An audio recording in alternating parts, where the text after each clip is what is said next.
Добро вечер, започнува светот денес на Тера. Еве ги вестите на денот.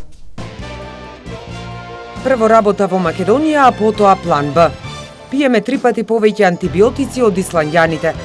Прво едукација, па казна за непослушните. Воздухот влезе во Советот. Безбедноста во сообраќајот е дежурна тема. За жал, и оваа 2014 е година каде бројот на жртви не е поразличен од годините наназад. Новите мерки се верува дека ќе намала таа црна статистика. Пред казната, полицијата превентивно советува. На Партизанска синоќа бевме и со полицијата и со учениците од сообраќајните единици и со битолските моторџи. Стево Башуровски. Ако тргнете од дома без потребната опрема за управување со вашиот мотоцикл и ако ве пресретне сообраќајната полиција, ќе бидете казнети.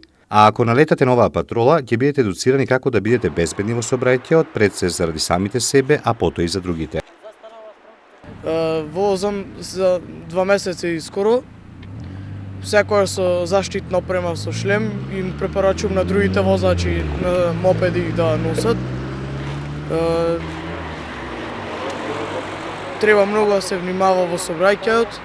Полицијата заедно со учениците од сообраќајната единица на средното училиште Таки Даскало заедно со мотоклубот Консули од Битола работи на превенцијата.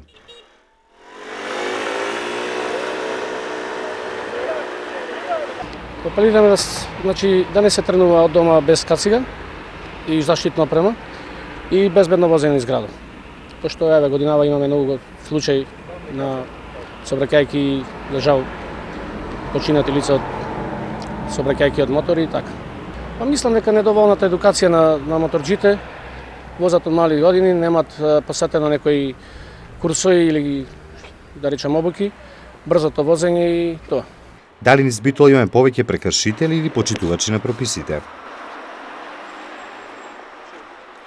Па делумно може да се каже дека се дисциплинирани возачи. Значи секаде има и случаи, меѓутоа од денешната контрола што ја правиме на терен сме задоволни од она што го затекнаме на улиците низ градот.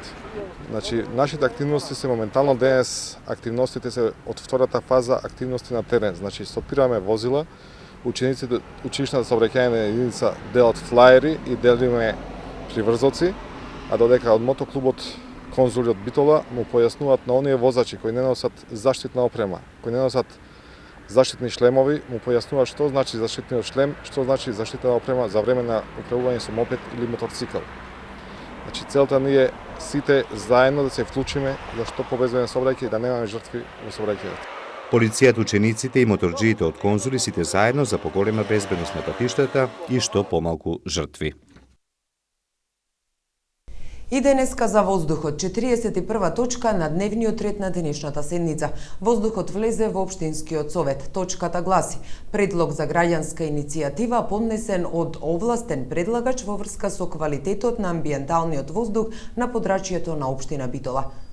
До сето ова стигнавме преку сите законски регулативи и мерки и поднесена е поради алармантните бројки кои што официјално се прикажани на на страницата на Министерството за животна средина. Тука имаме дневен извештај, неделен извештај и месечен извештај, а согласно надлежностите на општината, меѓу другото, во член 22 стои дека една од надлежностите на општината е заштитата на животната средина и природата, мерки за заштита и спречување од загадување на водата, воздухот, земјиштето, заштита на природата, заштита од бучавата и најонизирачко зрачење. Очекуваме дека точката ќе биде прочитена на дневен ред, ќе се отвори расправа по таа точка и дека ќе биде преземено нешто конкретно, бидејќи во месец февруари слична точка на дневен ред постоеше, меѓутоа поттикната од една политичка партија, донесени се заклучоци дека ќе се преземат мерки од месец февруари до денес, тоа се полни 7,5 месеци, ништо од тоа не е конкретно преземено. Значи не сакаме повеќе ветувања, празни ветувања, туку конкретни мерки кои ќе се преземат во поглед на нашето барање, се со цел пред се да се донеси мерната станица, да се овозможи битолчани да добијат конкретни информации од мерна станица од централното градско подрачје, санкционирање на оние кои што биле надлежни, а ние ги презеле своите, значи, не делувале во однос на на своите надлежности и крајна цел нормално ние решението на овој проблем ќе биде во оној момент кога воздухот ќе биде доведен во границите на нормалното. Извештаите за работа на битолските основни и средни училишта и градинките денеска пред советниците и нивните годинашни програми денеска на советничка дебата. Маја Бугаевска. Извештаите за работа, како и годишните програми на основните и средните училишта од општина Битола денес беа на дневен ред пред советниците. Опозицијата со забелешки за состојбата во училиштата. Значи ги читав вашите извештаи за работењето на вашите училишта. Може да напишете такви извештаи колку што сакате. Може да напишете програми дека во иднина ќе работите не знам по какви системи. Меѓутоа во реалноста вие самите знаете дека тоа не можете да го стварите. Зошто не можете да го стварите? Затоа што немате пари. А зошто немате пари?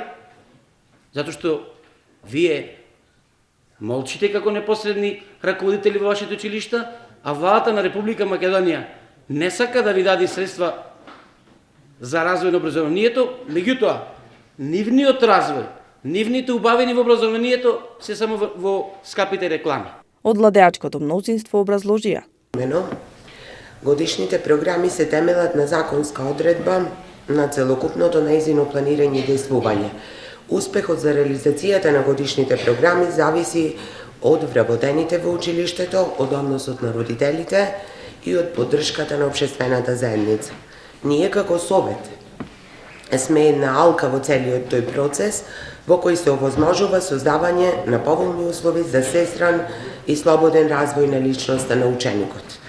Токму во таа насока очекував малку поинаков пристап во дискусиите, малку враќање на оно што значи наша надлежност, наша препорака во поглед на годишните програми на училиштата кои што се основани од општина Битола. Освен на училиштата се разгледуваа и годишните програми и извештаите за работа на градинките Естрија Овадија Мара и Мајски цвет.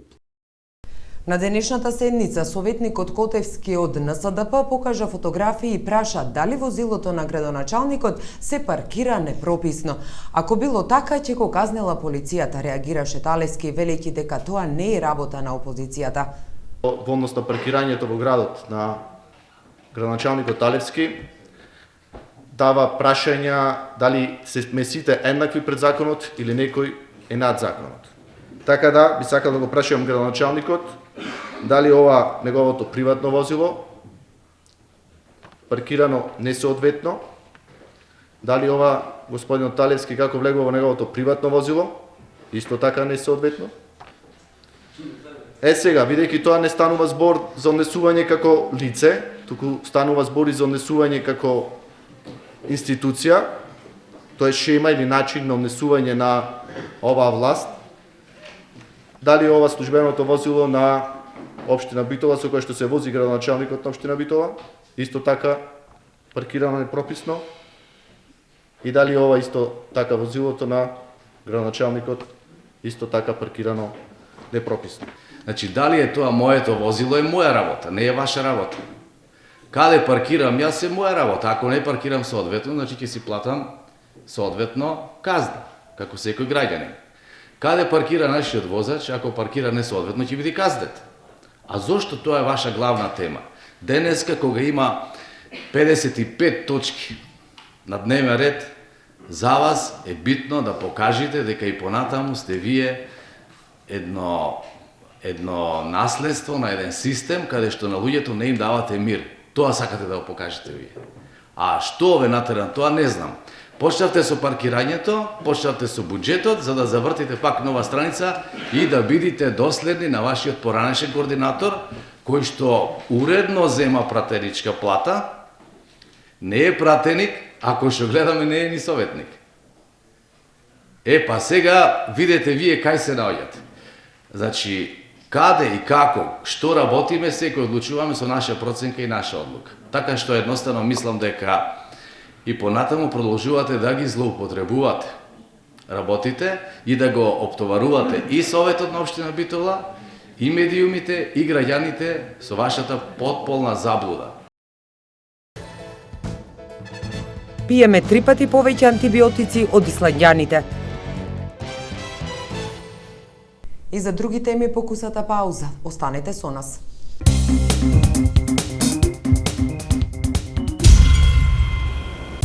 Презентација во интимен театар на Мирјана Караманди во соработка со Сдруженијето Јога центар Лотос од Битола.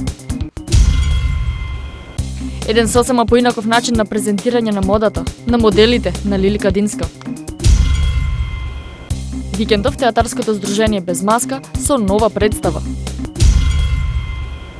Критичната маса утре се собира по 7 пат. Хорор филмот Ана Бела викендов повторно во 3D киното во нашиот град. Што и како да направиме во случај на пожар? Првата работа е едукација од мали нозе, а заштитата и здравје при работа треба почесто да се практикува во работните организации. Оливера Михајловска. Генералната слика за земјава, па и во соседството во делот справување и однесување на граѓани затекнати од пожар е дека не знаат што треба да прават, ниту како да се спасат, заштитат, ниту како да помогнат истиот да се стави под контрола. Најнижег нивоа образование тоа е предшколска установа, основна школа, средња школа, висока школа, факултет, докторат и така дале, да они сви сразмерно својом нивоу знања имају неке нивое koje će, mi smo sad imali u kontrastu doktora hemijskih nauka koji je poginuo u požaru, to je devojka koja je se sklonila u gornjem WC-u na visini i ubili su je produkti sagorevanja. Заштитата при работа е сегмент кој покрешто нуди бенефит за вработените, нуди и за самиот работодавач. Иако е позитивна намерата, регулирана со закон, сепак често отсутствува во работните организации во мера колку што треба. Ова работа бара кампањско работење постојано, не е работа која се завршува само со една конференција, него континуирано треба да се воведуваат нови научни методи, со развојот на самата техника и технологија, потребно е и работниците да се едуцираат од таа работа. Со законот е дефинирано на секои 3 години да има понова обука и да не разговарам за другите проблеми кои може да се јават при случај на несреќи, да треба почесто обука на работниците, не само работниците, него и работодавачите. Втората меѓународна конференција посветена токму на оваа тема на Славјанскиот универзитет е обид за да се задржи континуитетот, безбедноста и здравјето при работа и заштитата од пожари да станат пракса. Имајќи предвид дел од истражувањата кои се ставени у функција за градење на едни општествени норми или општествени стандарди, на ниво на Република Македонија се загрижувачки. Изразени пред се преку повредите на работа, изразени пред се преку флуктуацијата на вработените, изразени преку стресните ситуации. Со еден збор кажано, иако проблематиката е многу поодамна позната, ние овој пат правиме обид преку научни достигнувања, научни истражувања и праксата да ги споеме во едно единствено. Руската Федерација, Србија, Македонија и други земји зедоа учество споделувајќи ги своите искуства. Прво работа во Македонија, а потоа план Б. Каде ја гледаат својата иднина? Студенти од Техничкиот факултет со кои се сретнавме велат дека странските инвестиции отворија и за нив перспектива. Трендот на миграција на населението од Македонија во странство, предизвикан главно од економски причини, добива загрижувачки размери, а уште поалармантно е дека, според информациите од релевантни институции и организации, голем број од граѓаните што мигрираат од државата се високо образовани млади луѓе. Но тоа не е случај со Горан и Христијан, двајцата студенти на Техничкиот факултет во Битола на одсекот Индустријско инженерство и менаџмент. Нивната визија не е надвор од нашите граници, туку е внатре во нашата држава. Се надеваат дека дипломата и стекнатото знаење ќе им помогне да најдат соодветна работа. Сметам дека сега за сега, од кога ќе завршам факултетот, да се најде нека солидна работа со која што сметам дека она знаење што го имам стекнато тука на Техничкиот факултет, нормално и преку пракса и такви слични можности, сметам дека тоа ќе можам некаде да го пренесам и нормално пред се тоа да биде гледам тука во нашата држава. Мојата визија е по завршувањето на факултетот, јас како завршен академски граѓанин, со моите знаења што ги добив од овој факултет, да успеам да добиам некоја добра работна позиција во нашата земја. За нив ветувачки биле новоотворените индустријски капацитети во градот. Имале достапни опции за волонтерска работа или стажирање во компаниите, а им нуделе и стипендии. Велат дека тоа е добар показател за отворање на некои можности за отпочнување на кариера во нашата држава. Како што денес бевме на предавањето на Дрексел Мајер, имавме досега посетувано и други вакви предавања возможени од професорите на Технички факултет.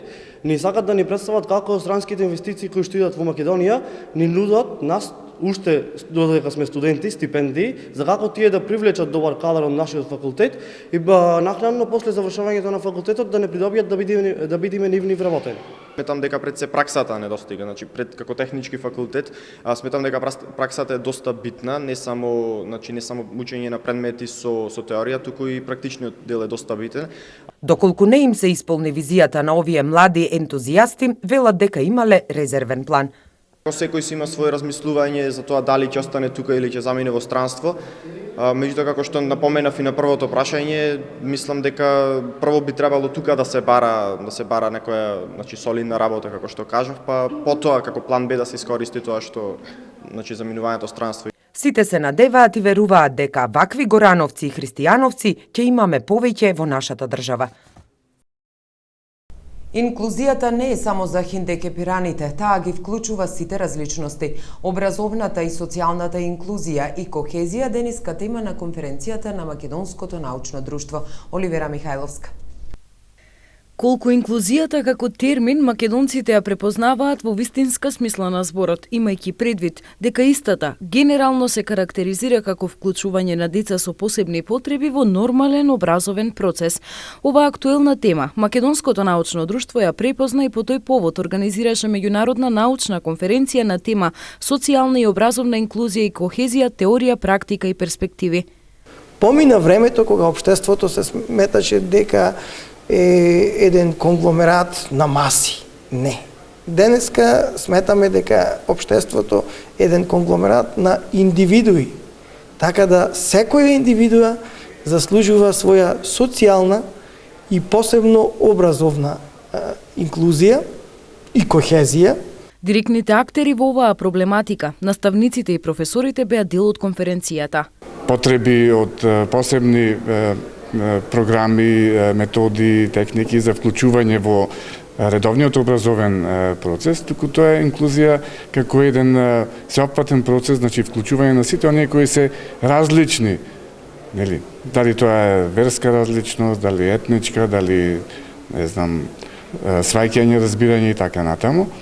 Вклучување значи на сите поединци, тоа е основната идеја на инклузијата. Учество на научната конференција зедоа експерти од земјава Швајцарија, Србија, Словенија и Бугарија. Пиеме 3 пати повеќе антибиотици од исландјаните и Битола е дел од кампањата за рационална употреба на антибиотиците. Антибиотиците не се храна за да ја одбираш без лекар. Секоја непотребна примена ја намалува нивната ефикасност, беше речено на денешниот семинар во кој што се одржа во Битола. На семинарот беше истакнато дека со кампањата за рационална употреба на антибиотиците се очекува постепено подигнување на јавната свеска и населението и намалување на идните ризици од појавата на антимикробна резистенција. На Фондот за здравствено осигурување кои ќе бидат прикажани денеска е дека двојно лекои антибиотици се взимат во однос на оние што се взимат преку рецепт на фондот. Ако тоа е точно, тогаш сме во земјите европски што најмногу користат антибиотици. Макар што мои лични сознанија се дека сепак не е толку голем број и самите фармацевти викаат дека не е двојно бројот. Тој дел не го знаеме, се уште се испитува, делот од фондот се знае, значи во Македонија дневно околу 18 луѓе примаат антибиотик на 1000 жители. Доктор Пановски укажа дека масовното користење антибиотици во Македонија делумно е последица на навиките од минатото, што е генерално и дел на менталитетот да се користат доста лекарства. Во нашата земја и воопшто во овие балкански земји има порезистентни бактерии отколку во скандинавските земји. Водечки се Грција, Кипар, Италија, Шпанија, медитеранските земји, што е парадоксално, веќе таму е потопло времето, повеќе се пијат, три пати повеќе се пијат антибиотици кај нас, отколку, да речеме, во Исланд, да земе на мала земја. како резултат на несоодветната употреба на антибиотиците долги години наназад, денеска се соочуваме со резистенција на бактериите кон овие лекови. Токму заради тоа, за да ја сочуваме активноста на антибиотиците и истите да бидат достатни за нас и за нашите поколенија, за да можеме да ги лекуваме тешките инфекции, потребно е да апелираме како до населението, така и до здравствените работници за порационално пропишување и употреба соодветна на антибиотиците. Особено до населението би сакала да апелирам. Антибиотиците се лекови кои се користат за лекување на бактериски инфекции, како што се пневмонија, сепса, туберкулоза и така натаму, со убивање на бактериите или спречување на нивниот раст. Антибиотиците немаат ефект врз вирусите и не треба да се употребуваат при вообичаени вирусни инфекции, како што се настинките и грипот, велат докторите, и тие апелираат до граѓаните. Да не посегаат сами по антибиотик. Значи, не секоја инфекција, не секоја гушоболка, не секоја кашлица се лекува со антибиотик.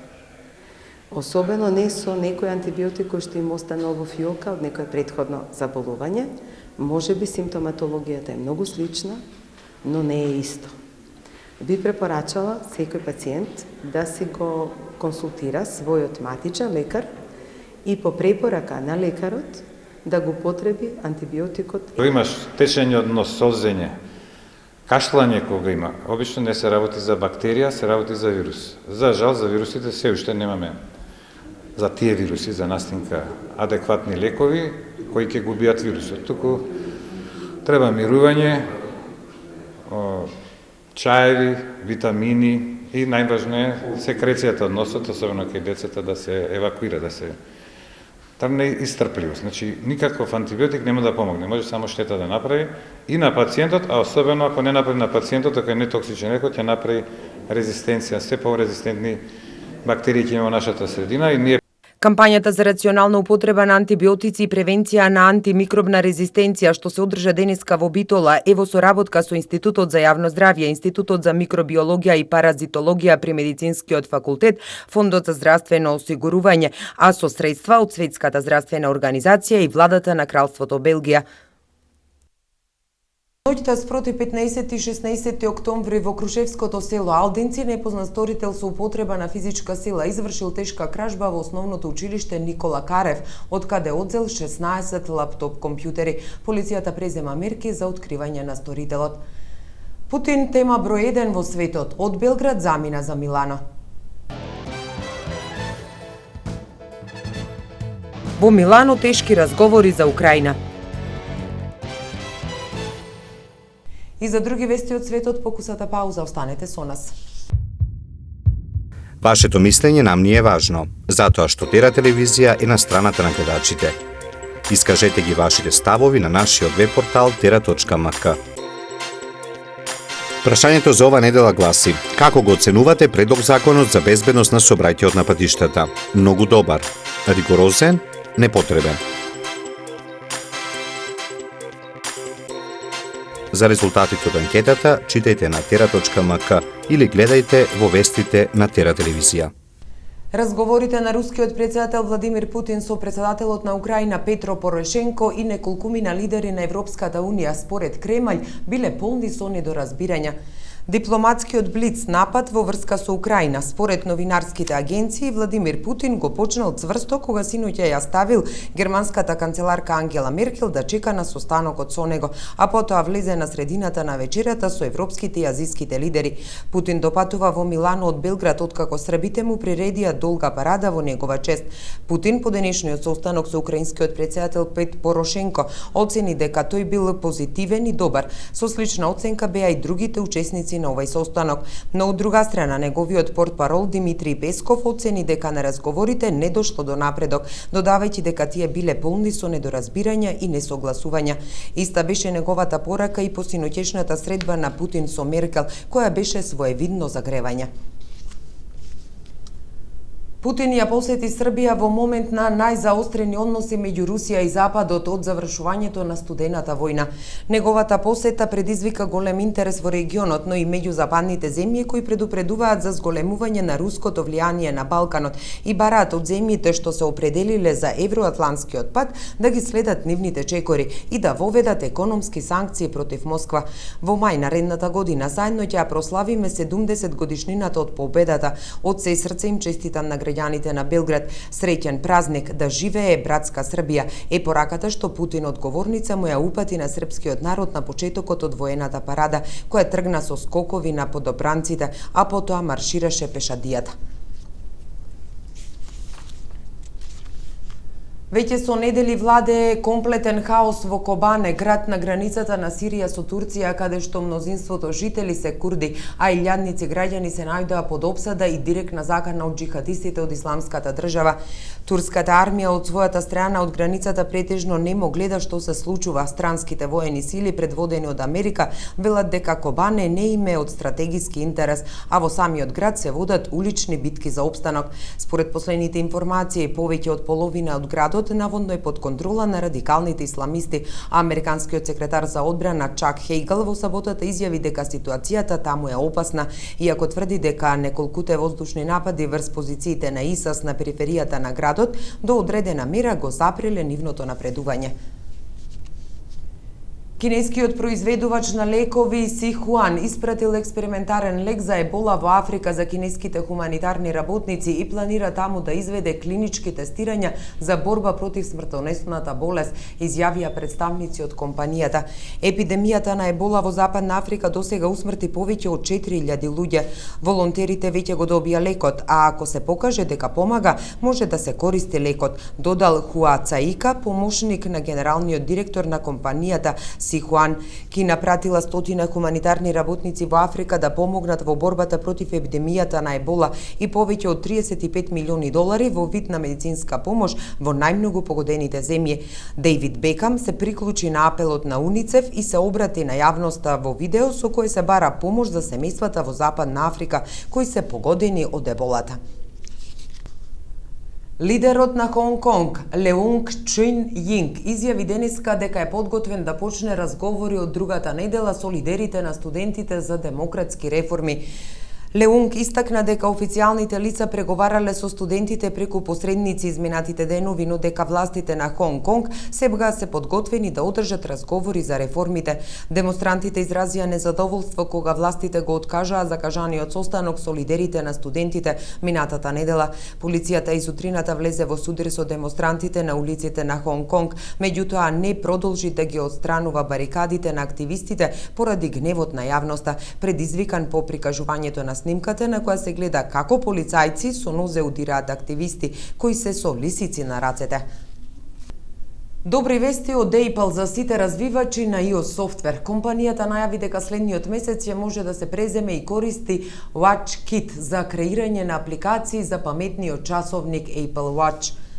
Развојната алатка досега им беше достапна единствено на одбрани партнери на компанијата како BMW, American Express или Startworld Hotels, кои имаат можност први да креираат или да ги прилагодат своите апликации за паметниот часовник, со оглед на тоа дека WatchKit излегува во ноември, а сега единствено е познато дека часовникот доаѓа на почетокот на 2015 година. Развивачите ќе имаат доволно време да креираат апликации за часовникот, а со тоа и самиот уред да го направат да биде покорисен и поатрактивен за купувачите.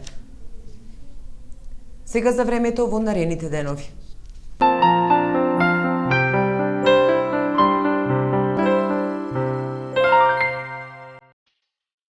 Какво ќе биде времето утре во Европа?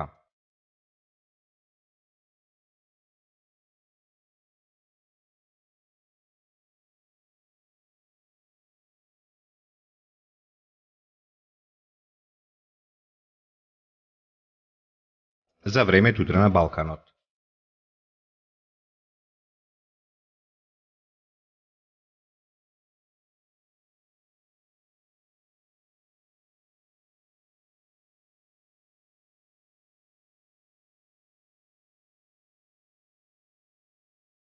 Какво ќе биде времето утре во Македонија?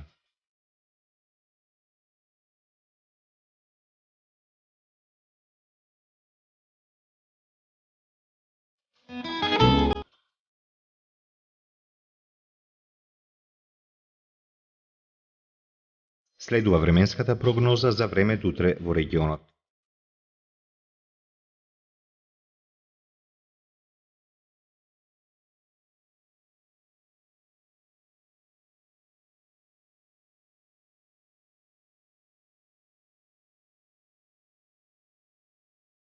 Какво ќе биде времето утре во Битола?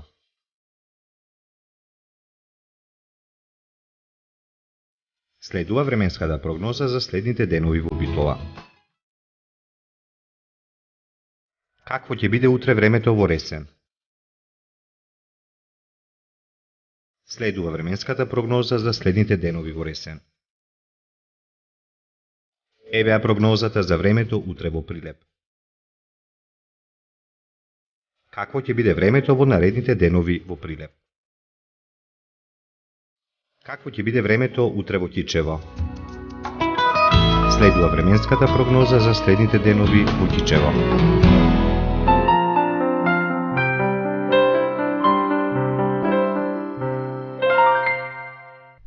Тука е крајот на светот денес. Ви благодариме за вниманието. Имајте пријатна вечер со Тера телевизија.